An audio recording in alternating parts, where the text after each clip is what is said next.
Coming up on UCF Nightly News, a UCF alum is developing a long-lasting, fast-acting disinfectant to fight COVID-19. Learn what she has to say about how normal disinfectants just don't cut it. Plus, hear what the College of Democrats and Republicans have to say about the empty seat on the Supreme Court. And the Haunted Road is a socially distant event that aims to bring the scares while keeping people safe. Find out how you can get in on the fun. All that and more on today's show. Nightly News starts now.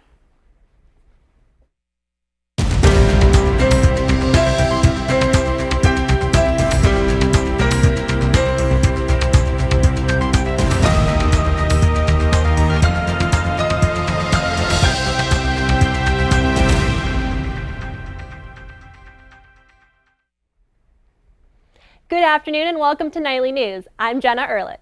And I'm Easton. Today is Friday, September 25th, 2020. Here's your coronavirus update. UCF reports there are nearly 500 positive cases since the beginning of the semester. Locally, as of today, the Florida Department of Health reports Orange County now has over 39,000 positive cases and over 1,300 deaths. And nationally, Johns Hopkins University reports over 6.9 million cases. Total deaths surpass 200,000. A new disinfectant is being developed by a UCF alum in collaborations with the university. Nightly News reporter Stephen Parchment has more on what this means for the fight against COVID-19. Researcher Christina Drake says she got the idea of creating a COVID-fighting disinfectant while grocery shopping after seeing an employee cleaning. There is an employee trying to disinfect a surface, and he sprayed the disinfectant on and immediately wiped it off. And I thought, oh no, that's awful. After that, Drake reached out to her former doctoral advisor, Professor Sudipta Seal, and a UCF virologist, Professor Griffith Parks, to begin developing the project. Drake's company, Kismet Technologies, received a $256,000 grant from the National Science Foundation to fund their project. Dr. Drake says the problem with most disinfectants like this are when you spray them on a surface and wipe them around, you're not actually disinfecting anything. Her new synthetic disinfectant aims to fix that problem. Drake says that creating the disinfectant spray is a 4-step process that will take roughly a year to complete. Part of the process is getting approval from the U.S. Environment Protection Agency to make sure the product is safe for consumers. UCF student David Garcia, who is majoring in materials science and engineering, the same major Drake graduated from, says he finds it inspiring to see an alumni collaborate with the university. I think it's quite amazing and inspiring to know that someone who graduated from the same major that I'm studying in is developing something so beneficial in a time of need like this. In Orlando, Stephen Parchment, UCF Nightly News. Dr. Drake says that the new disinfectant will be out by next year pending approval by the EPA.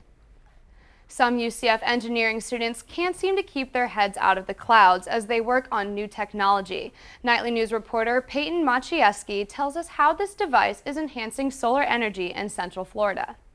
Technology is a part of a solar initiative with the Orlando Utilities Commission. The camera device works to cloud map and predict movement for OUC's solar farms.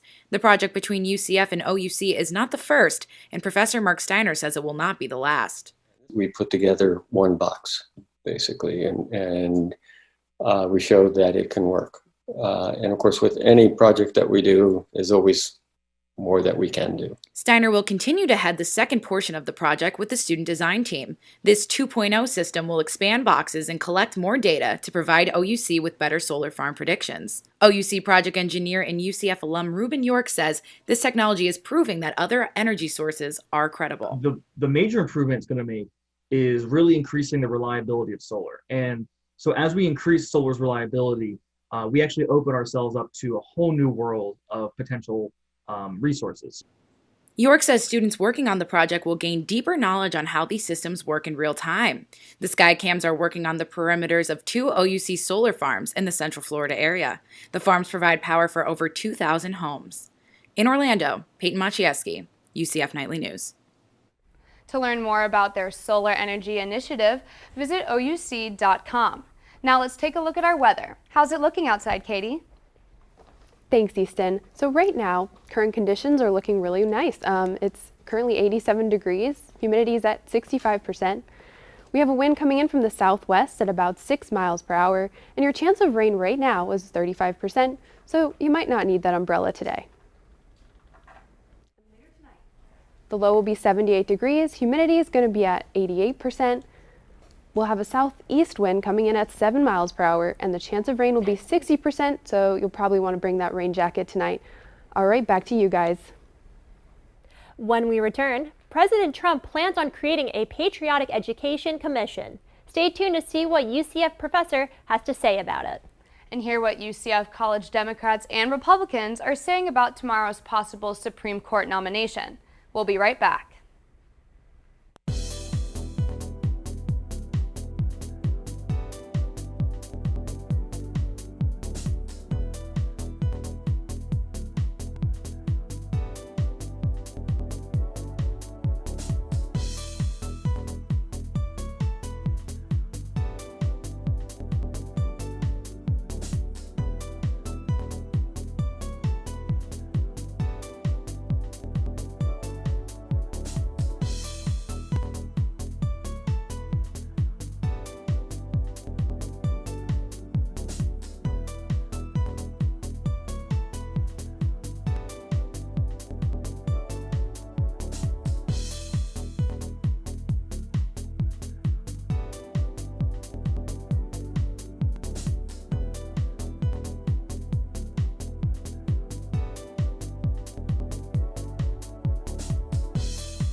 President Trump announced his plans to create a commission promoting what he calls patriotic education. Nightly News reporter Charlotte Tratner tells us more. President Trump announced the 1776 Commission will develop a pro-American curriculum. The name, a jab at the New York Times Pulitzer Prize-winning 1619 project now being taught in some schools.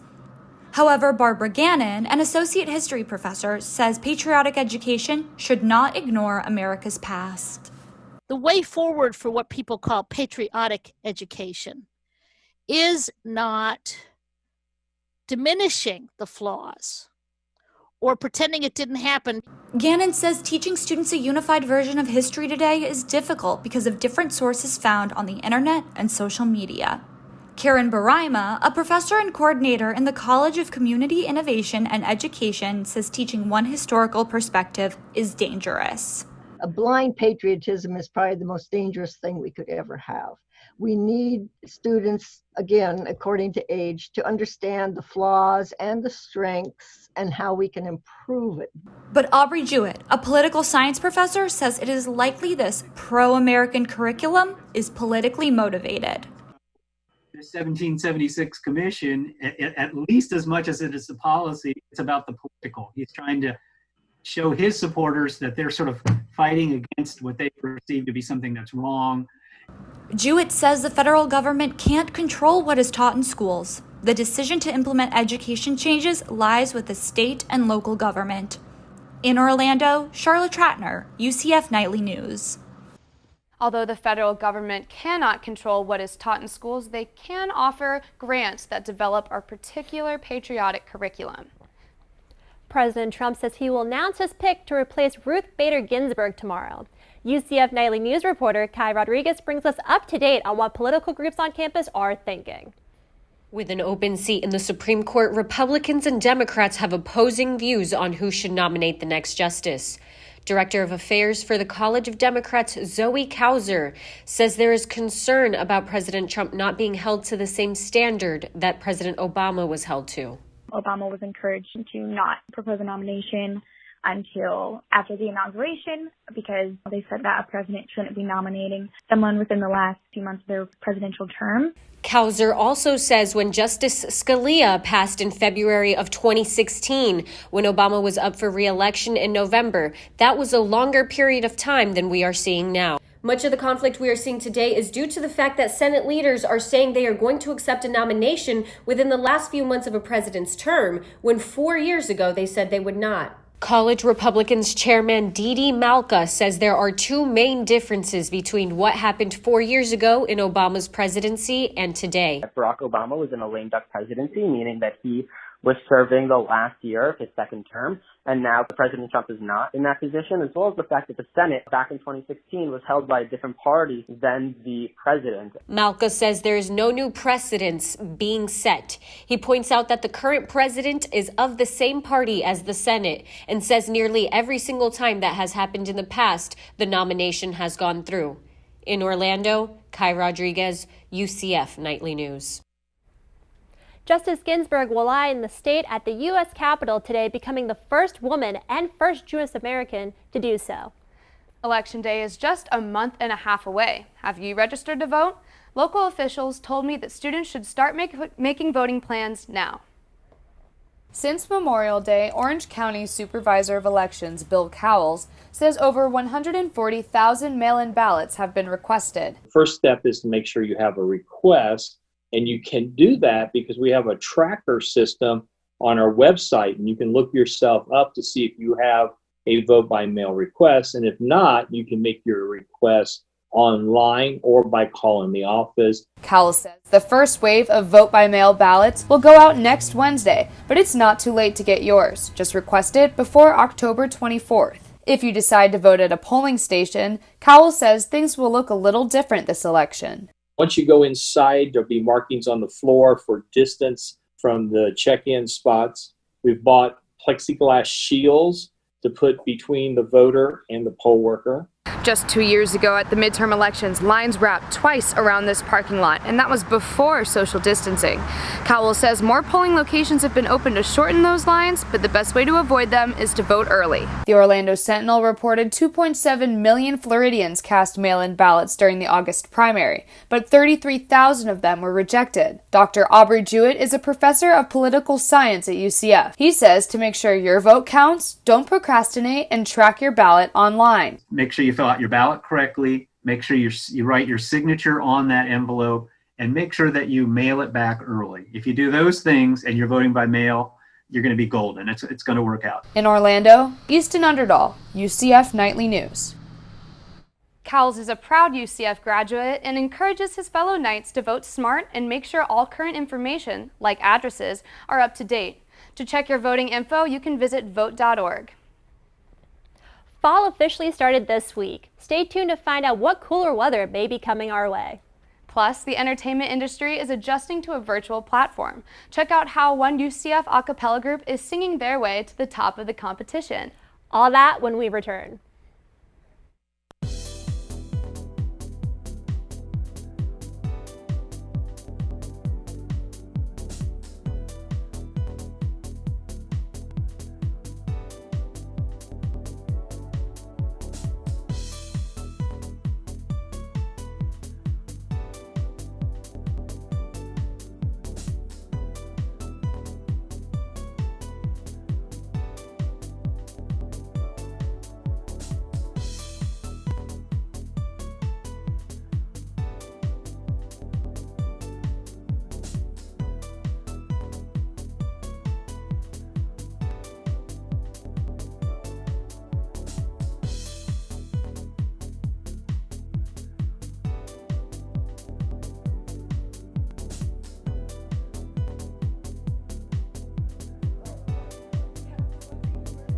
Yeah, I can hear you. Yeah.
One UCF a cappella group is aiming to outsing their competition.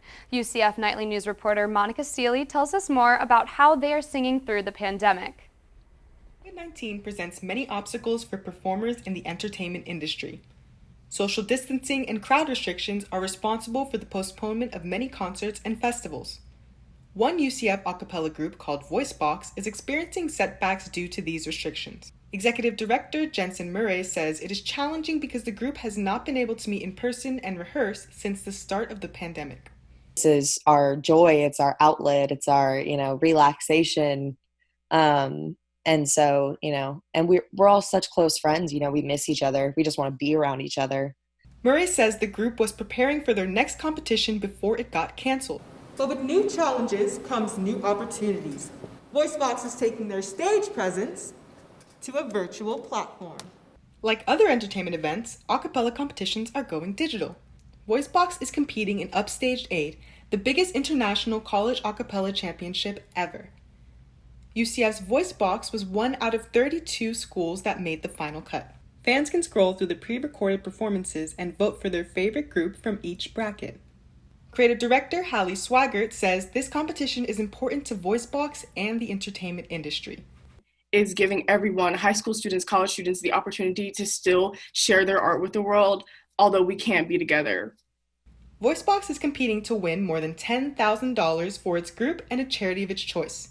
If they win, the members will be donating part of their winnings to the Trevor Project, a crisis intervention initiative for LGBTQ youth. They plan to use the rest of the funds to help produce their upcoming album. In Orlando, Monica Seeley, UCF Nightly News. The first round of voting ends October 2nd. To keep up with the competition, head to upstagedU.com. Central Florida's first Halloween drive-thru experience opens today, and students say they are excited to check it out. The Haunted Road is a contactless and social distant event that promises some scare along the way. The Haunted Road's website says the event was designed to keep the screams going this Halloween season while also keeping everyone safe. The event comes after Universal Orlando announced that they canceled its yearly Halloween Horror Nights event. Marketing major Ryan Sweeney said he has been going to Halloween Horror Nights since middle school. Sweeney says he is sad the event is canceled, but looks forward to going to this new drive-thru event. I think it's a good idea because I feel like if they had Halloween Horror Nights, a lot of people wouldn't want to wear their mask. And with this drive-thru type of thing, it's a lot safer for everyone. To find out more about the Haunted Road and how you can get tickets, visit nsm.today. The event ends November 7th. Take a drive if you're brave enough. Now to Katie for our 5-day forecast. Thanks, Jenna. So here's our 5-day forecast. And tomorrow, we see a high of 90 degrees and a low of 76 degrees. Rain chance is at 60%. On Sunday, we see a high of 86 degrees and a low of 74 degrees. Rain chance is at 60%, and it's going to look like it's going to rain. So on Monday, it'll be sunny, 85 degrees is your high, 72 degrees is your low, and 30% is your chance of rain. Tuesday, 84 degrees is your high, 70 degrees is your low, and 20% chance of rain. On Wednesday, 85 degrees is your high, 70 degrees is your low, and 20% chance of rain. So those days are looking pretty good to go outside. All right, back to you guys.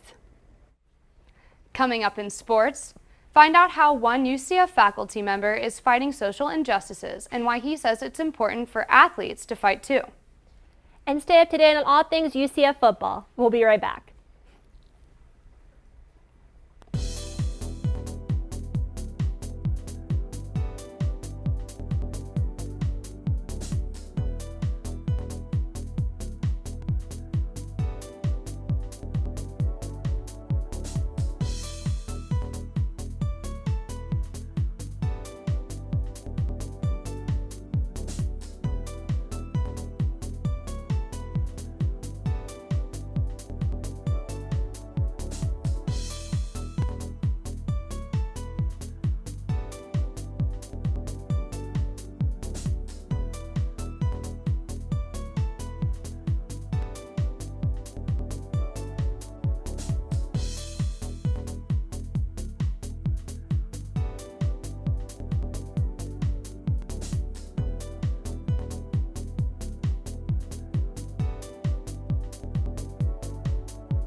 Knights fans, I'm Lexi Vazquez and here's your sports update. Did you not get your ticket in the lottery but still want to be a part of game day? UCF Athletics now offers Bounce House Live. Fans will have the opportunity to be featured throughout the game on the video board in the stadium. To find out more information, go to the official UCF Athletics website. Now, athletes from all sports, including some at UCF, are standing together to fight social injustices. Nightly news reporter Madison Little tells us how athletes are using their platforms to support the Black Lives Matter movement.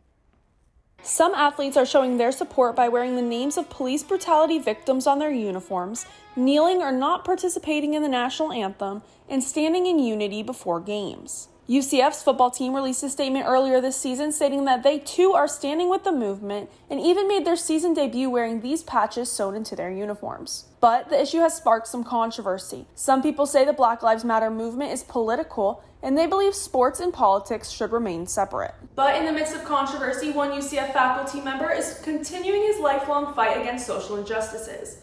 Director of the Institute of Diversity and Ethics in Sports, Dr. Richard Lapchick, is following in the footsteps of his father, Joe Lapchick. His father played on the original Celtics team in the 1920s and 30s, and following his retirement went on to coach teams including the New York Knicks in 1947, where he drafted the league's first African-American player. But Lapchick says his father received some backlash from the white community. When I was 5 years old, I looked outside my bedroom window in Yonkers, New York, where I was raised, and saw my father's image swinging from a tree with people under the tree picketing.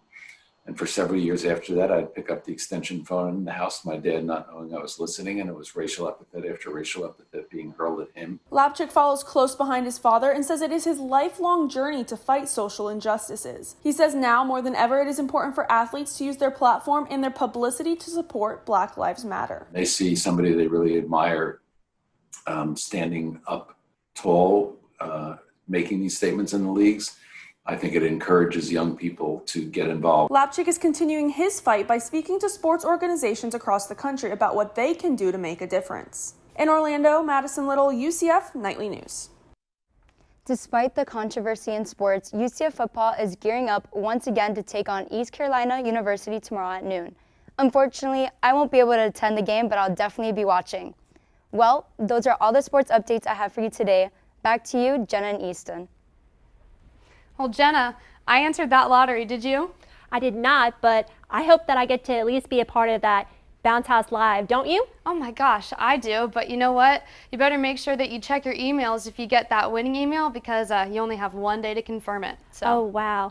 And by the way, if you are going to the UCF football games, either away or in person, make sure you stop by the UCF Card Services office to pick up your free UCF reusable mask. They're free when you use your UCF student ID. Did you know that? No, I didn't, and I might have to go back and get one for my mom and my dad because they've been getting on my nerves trying to get one for me. What about your family? You know what? My family is trying to make sure that we follow the CDC guidelines and just make sure that, you know, we're taking cautions right now because, of course, I would love to go to the football game, but we got to stay safe while we're having fun. Yeah, you know, having fun is pretty important right now in the middle of all this stuff going on, but I think this next football game will be one for the books. So that's our time for right now. Thanks for joining us. Remember, you can always keep up with us during the week on our website, nsm.today. And if you've got a story idea you want us to know about, send it our way by emailing us at nightlynewsucf@gmail.com. Thanks for watching and have a great day.